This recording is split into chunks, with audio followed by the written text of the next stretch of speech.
how are you? Thank you so much for coming on the podcast. Thank you. My pleasure. I'm very good. Thank you. You're at It's a home. pleasure to be here and talk to you again. I know. We were just saying, I can't. When was the last time we saw each other? I can't remember. I think it was last summer at Amnesia after my set. Yeah, in that little room in the back. Yeah, that little meeting The room. meeting room. Yeah, that is The that meeting is room. exactly where it was. Yeah, that's gone so. I mean, this year's just gone so quickly, hasn't it? Yeah, totally. I mean, time is running at the moment. I don't know if it's just my feeling, but I feel like wow, I know. everything is. Me too. It's Christmas in like 5 days, in like 20 days, which is ridiculous. It's gone super quickly. Anyway, Yeah. but speaking of amnesia, that actually ties in quite quickly with the beginning of this conversation because Mm. I once saw a post that said that you had seen a video of a DJ playing Amnesia, and that was kind of like where it all sparked for you, and you were like, "That's what I want to do." So I'd love to know about that moment, when that was, who the DJ was that was playing, and then how did it all just kind of carry on from there? Um, it was a long time ago, actually. I can't remember right now how old I was. I think maybe, I don't know, 15, 16 years old, something like that. And I was watching TV, and there was this TV program, talking about parties and I think it was focused on Ibiza. But yeah, they were showing like videos from the parties and they were interviewing one local DJ. Honestly, I can't remember the name. Um, at that moment, I had no clue about, DJs or Yeah. whatever. So, they were interviewing this DJ and they were like showing how was, everything behind the scenes and how was, everything when he was going to make DJ sets and stuff. And then I saw this, I don't know, I have this image in my mind. It was like, like an amazing view from the DJ booth, and he was playing and kind of, controlling the crowd with the music. And I don't know, there was a click in my brain, like, wow, that's what I want. Mm. At that moment, I was already, um, start to mm, mix a little bit, with playing music, but just at home, just as a hobby. I had no clue about clubs, DJs, whatever, music industry, whatever. So yeah, I didn't know anything about that world. And then I saw that video and I was like, wow, yeah, this is what I want. Exactly. This is what I want to do with my music. Is it crazy now when you actually play Amnesia, like thinking back from that moment? Totally. I mean, it was super special moment for me, and yeah, it was my first time, and I was like, I have to be honest, I was super nervous because it was something more uh personal for me than Mm. just, like a regular gig. So Yeah. yeah, it was exciting. So at that time when you saw that first video and you were like, that's what I want to do, what were you doing at that point? Were you working? Were you studying? Like where were you in life? No, I was studying, I was studying and I was a teenager, so I was a little bit lost. Like I didn't know exactly what I wanted to do. I really liked music, and as I said, I used to mix at home just as a hobby, because I was a really music passionate guy. So, but I didn't know anything. So I think it was just that moment when I realized what I really wanted to be in life, Yeah. So And here we are yeah, now. here we are. And here we are. What other jobs have you had, or have you only just worked in music? No, no, no. I did a lot of jobs before. I worked in clothing shops. I worked as a waiter as well. Well, actually, I wasn't a waiter. I was just washing dishes Really? because yeah, I mean, I never liked to be, like interacting with people so much.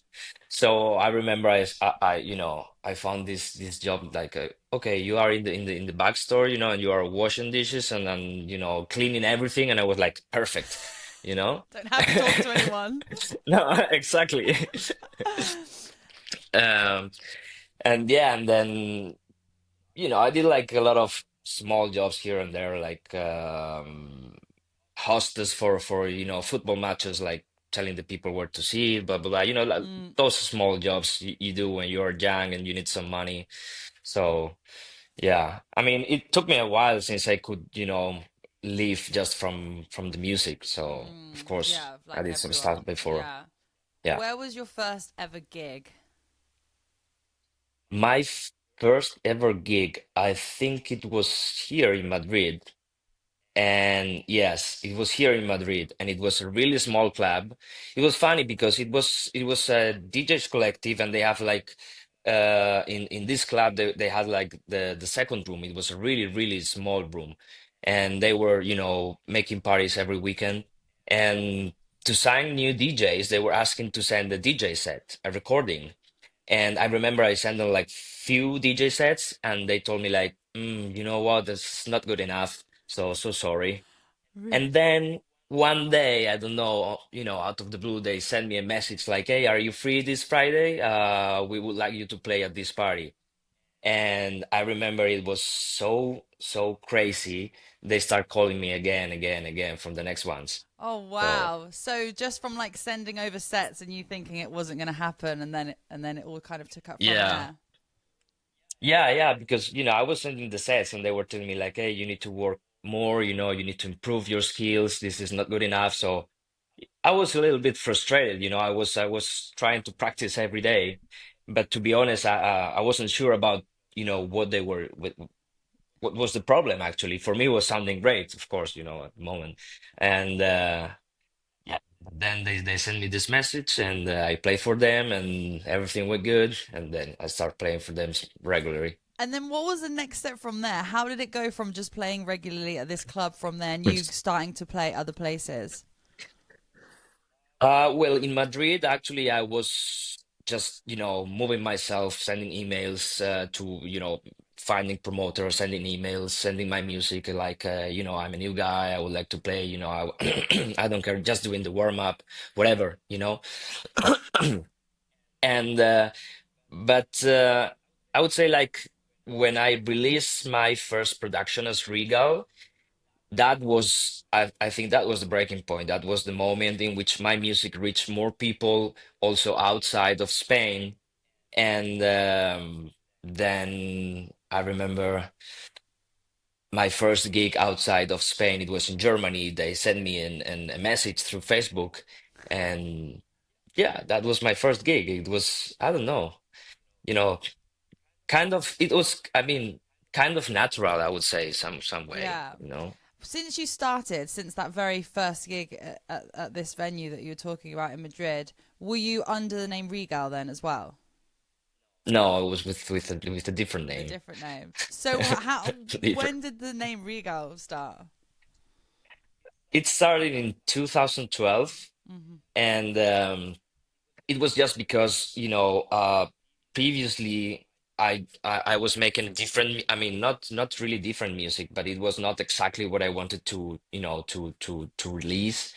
And I had few releases already with my previous name, which were more house or tech house, and I wanted like to start from zero, like with a different name, just releasing techno, which is what I like.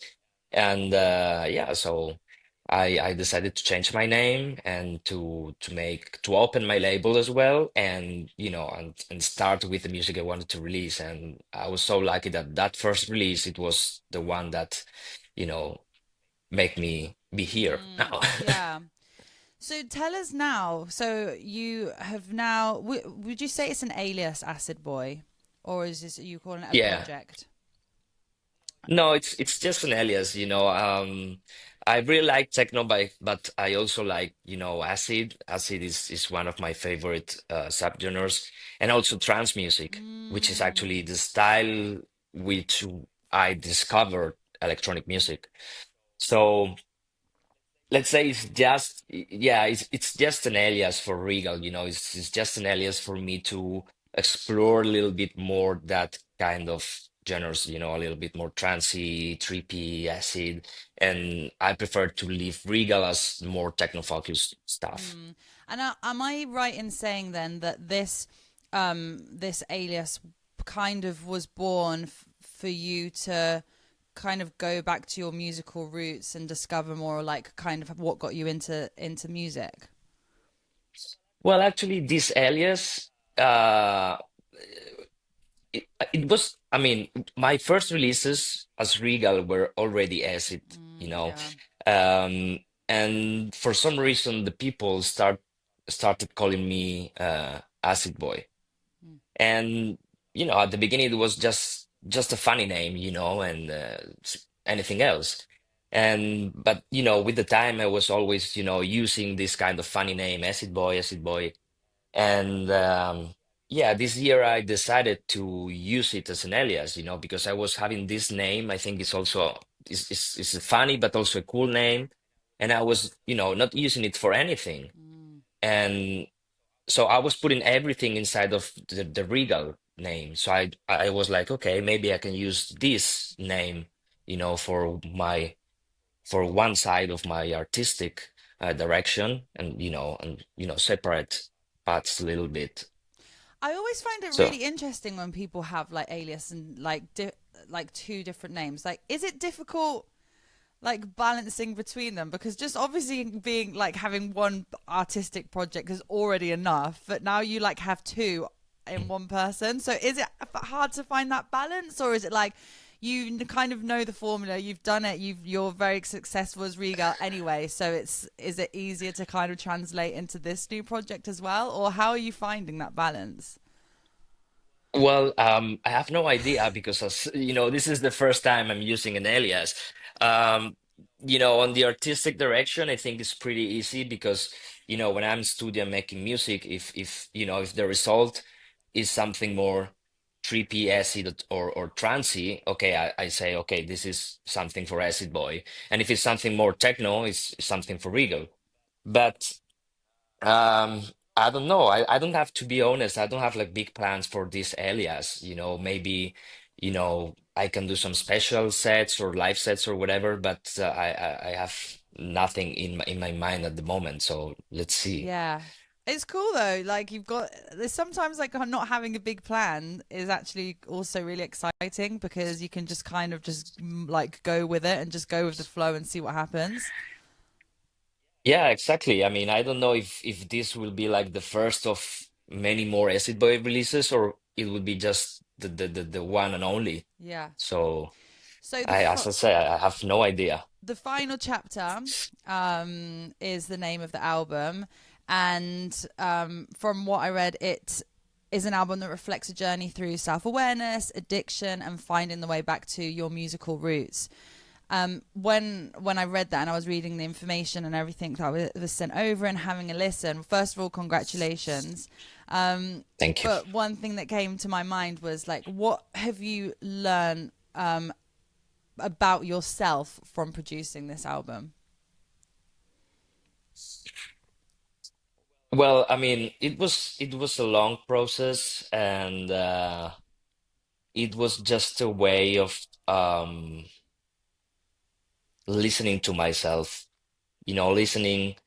I mean, in the whole production, there was like the personal side in which, as you said, I was, you know, under some pressures and trying to overcome some, addictions and stuff. So in that process, I learned to listen to my body, listen to what I really need, and I tried to put that on the production, just producing, listening to my mind, to my brain, to what I feel, forgetting a little bit about, what is going on outside, like social media or the music industry trends or what the people could expect or want, just, listen to me and just to be completely happy, with the result. That's really nice to be able to do that. Do you feel like sometimes, especially with producing, that there is like that a lot of pressure in terms of what people want, and a lot of music is created just out of what other people want, and artists sometimes kind of forget about like actually what it is that they want to produce. Yeah, I think so. I mean, at some point, I think you are also under a little bit of pressure, uh, because, with musical trends, maybe you are producing a track, and while you are producing it, you think, okay, this is not going to work because right Mm. now the people prefer some different kind of structures, or for social media, it's working a different kind of structure. So sometimes you can be uh, you know, too much influenced by that, and could make you change the way you are producing, just to fit into that, algorithm, or into that, standards that they want. Um, so yeah, with this album, what I did is totally forget about that, and just listen to my head, and just Yeah, working with the flow. that's so nice. How long were you working on it for? I mean, it was a year since I started with this idea, and but some of the tracks they were in my computer for more than a year, maybe 2 or 3 years. Wow, like totally finished tracks. Not finished, just unfinished projects, but they were those kind of tracks that, as we were talking before, not having an alias, I was like, oh, nah, this is maybe too cheesy for Regal, so I'm gonna leave it there. Yeah, Or this is. And with this project, it was like the right opportunity to take back those projects and say, okay, now it's yeah, time to finish this. yeah. I wanted to ask you about the video clips because they're really cool. They're so much fun. Wait, one sec. My dog is barking. Disco, come here. Oh, thank you. Thanks. Um, yeah. Tell me about that. Because there's a few, right? Mhm. Oh well, I mean, yeah, the main one is the final chapter, and well, I mean, I love cinema. I love to make videos, and I mean, since many years. I think like 3 or 4 years ago, I did my first video when I did the collaboration with Amelie Lenz. And right now, I thought it was also, well, actually, with the previous album, I did a short movie, 20 minutes movie with real Spanish actors and stuff. So, I mean, I've been always involved in kind of in cinema and this kind of things.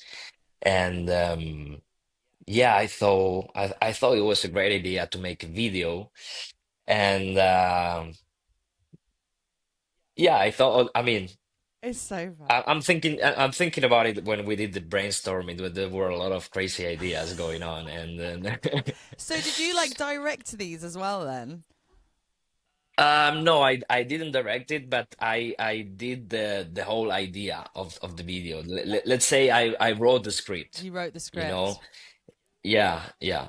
So yeah, I wanted to do something, funny, because it's always like, techno, it's so fucking serious every time, and so I wanted to be Yeah. something, You something funny, something, easy to watch also for the people, and but mm, just, I mean, not criticizing, but just having fun about some of the, you know, actual cliches yeah. that we are, facing off.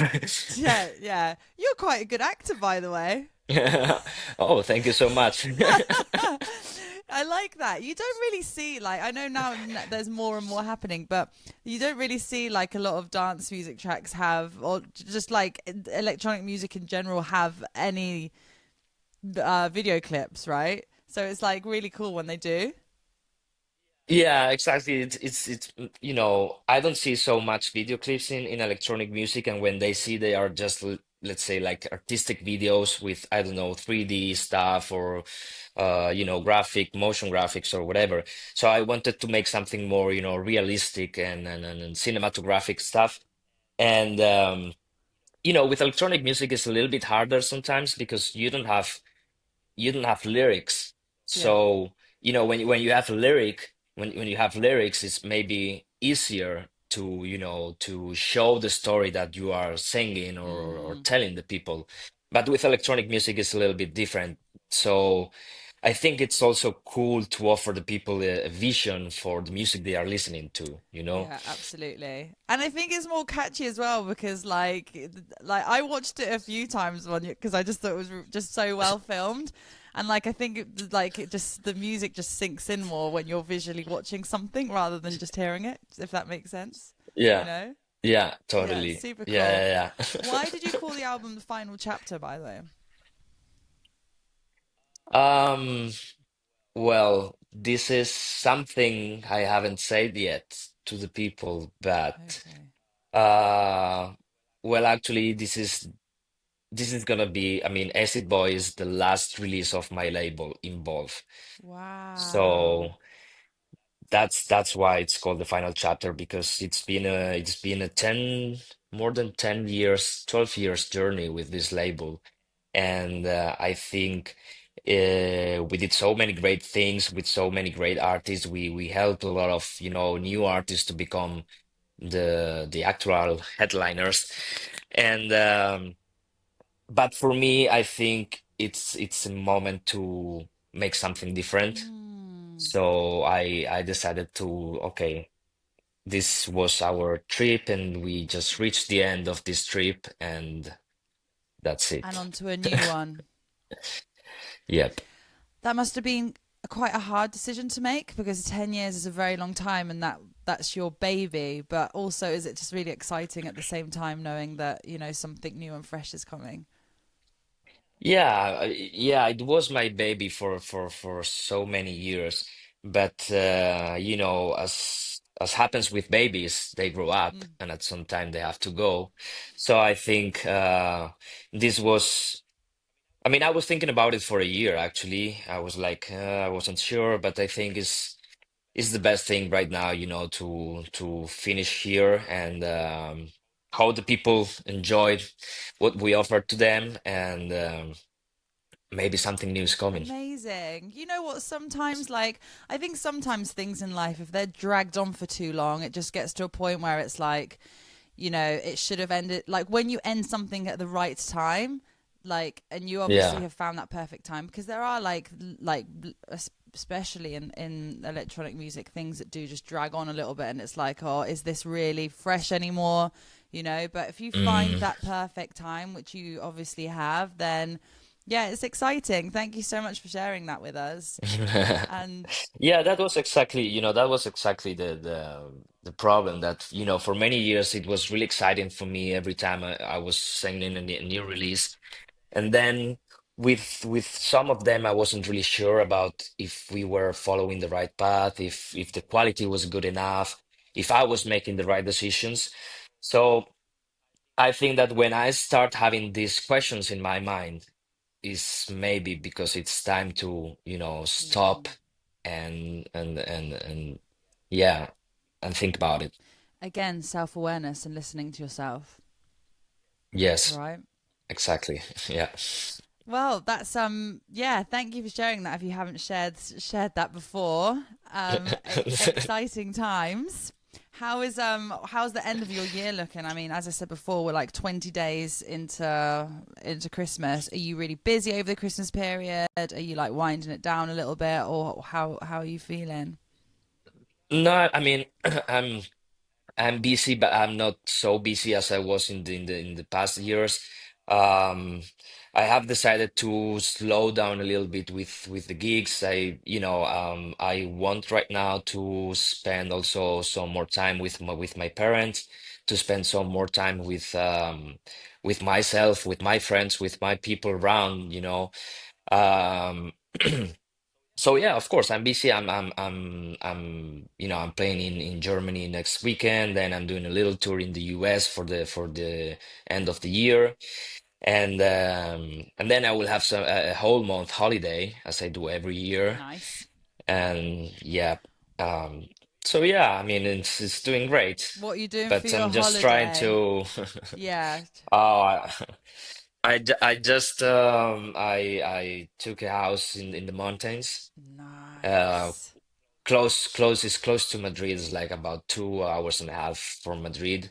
And yeah, I'm in the middle of nothing. It's just a mountain and this house, and I will be there in the middle of the nature and just, just chilling, relaxing, disconnecting a little bit from all this uh, tornado of things that we Yeah, have. yeah, absolutely. I hear that you're quite a good cook as well. I try to. I try to be. Is that one of your like ways to disconnect? Yeah, for sure. I mean, for me, I mean, I love cooking, especially when I'm surrounded by friends. When I'm cooking just for myself, I'm a little bit lazy. We But all are. We all are. but yeah, I really love cooking, and I feel really relaxed when I cook. It's like I focus on what I'm doing. It's like I get into this little world of mixing ingredients and stuff and creating it's kind of I always say it's kind of producing music, Yeah, because you have ingredients, like you have different sounds, and depending how you put them together, the result is different. And so I totally. think it's funny. Do you know what? Like most artists that I interview, whenever we come onto this topic, most say the same. Like, is it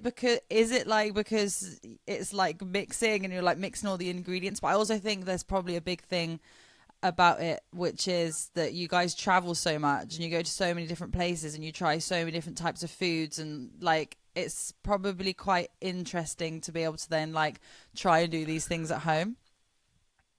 Yeah, actually, I'm kind of a freak about these things, because when every time I try something different, in a restaurant or whatever, and I find a cool combination of ingredients, I used to write them on my iPhone notes. That's cool. I love that. That's really Yeah. cute. Yeah.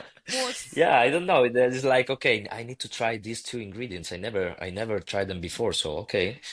nice? That could work. What's your star Yeah. dish? Is it like paella or something like that because you're Spanish? Nah, no, I've no.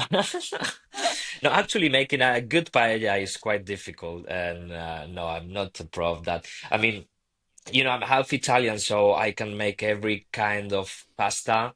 I like to make pasta with fish, with meat, with different kind of with vegetables, with different kinds of stuff, and also risotto, and Ooh, yeah, and well, yeah, I would say like that, especially pasta would be like my yeah, yeah, my star dish. But I like to cook many different stuff, nice. many different I didn't stuff. know you were half Italian. I am, Ah, I yes. thought that you were Spanish though. You're half Spanish, half Italian. Well, also, yeah, both of them. So I was right. Yeah. Were you born in Spain or born in Italy? No, I was born in Spain. I was born in Madrid, but my father is Italian, and I spent so many time between Spain and Italy when I was a kid. So I have some family in Italy and some family in Spain. So you speak Italian as well. Yep. Oh, nice. Three languages. Your English is so good, by the way. Oh, thank you so much. Yeah, really, really good. I appreciate that. Really good. Okay, to end, we do like a round of quick fire questions. Are you down? Okay, Okay. let's go. All right. Question number one. Something that you always have in your fridge.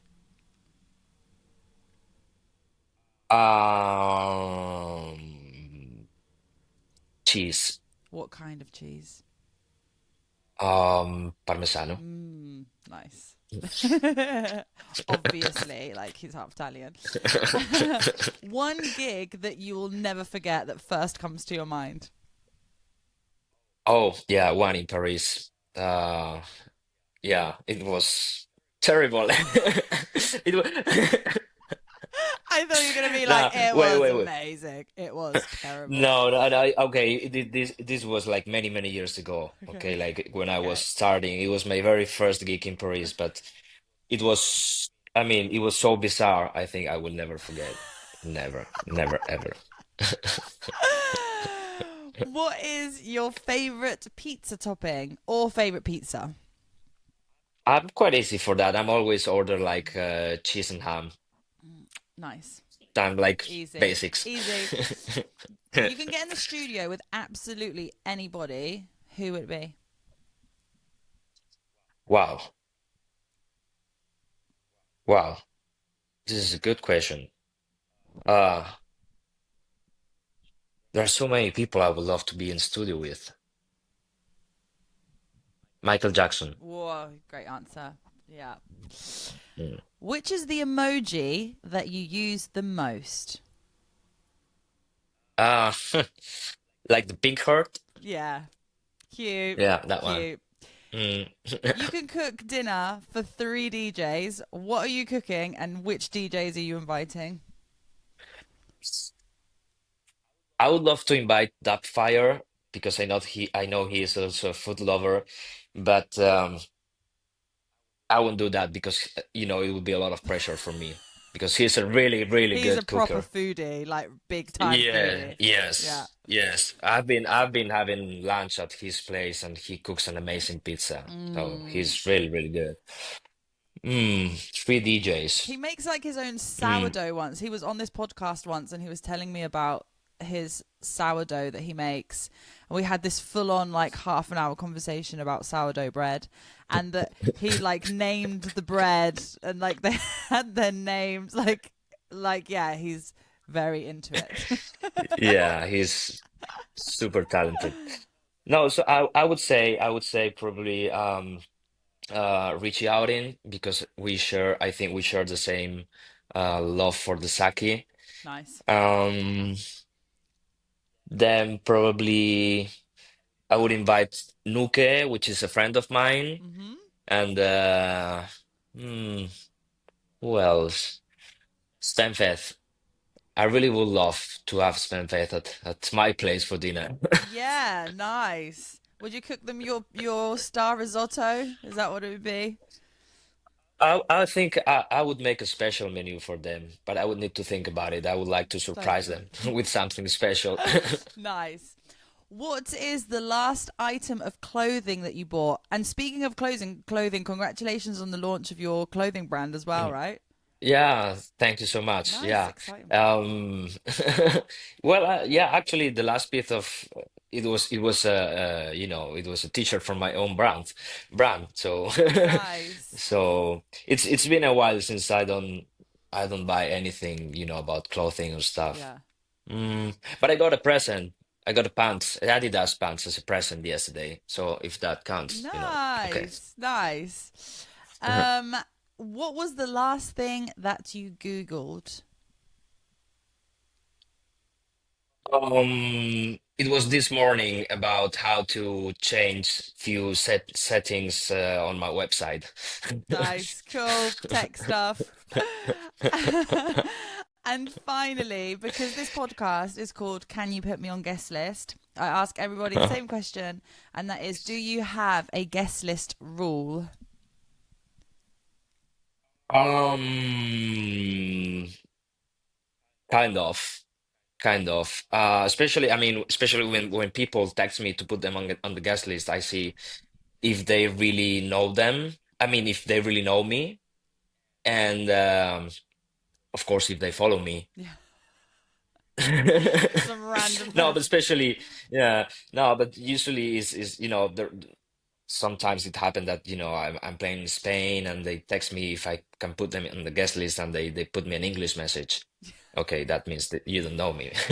Yeah, You don't follow me as I mean, not follow me on social, but follow me as as, as, yeah, as an artist. yeah, So for me, it's okay. It's a yeah. no. Real supporters only. Yeah, exactly. I would say that. Yeah. Nice. Thank you so much for having a chat with me. It's been so lovely to get to know you a bit more and find out more about everything that's going on. I know it's been super busy, so congratulations with everything. And yeah, thank you. Thank you so much. It has been a pleasure and super fun to talk to you. And I hope to see you soon Yeah, again. me too. I do too. I'm not sure where it will be, but I'm sure we'll bump into each other somewhere soon. Yeah. Probably we will meet in some meeting room all over the Probably world. some little meeting room at the back of a club. That's normally where it happens. Thank you so much. Have a really great day and enjoy the rest of 2024, I guess. And I'll see you in Thank you 2025. so much. Likewise, and yeah, have a good Christmas I know, and a happy New and Year. a happy new year. You're actually the last person I'm interviewing this year, so thank you for being. Yeah, Yes. my very last interview of 2024 is you, so it was a great one to end with.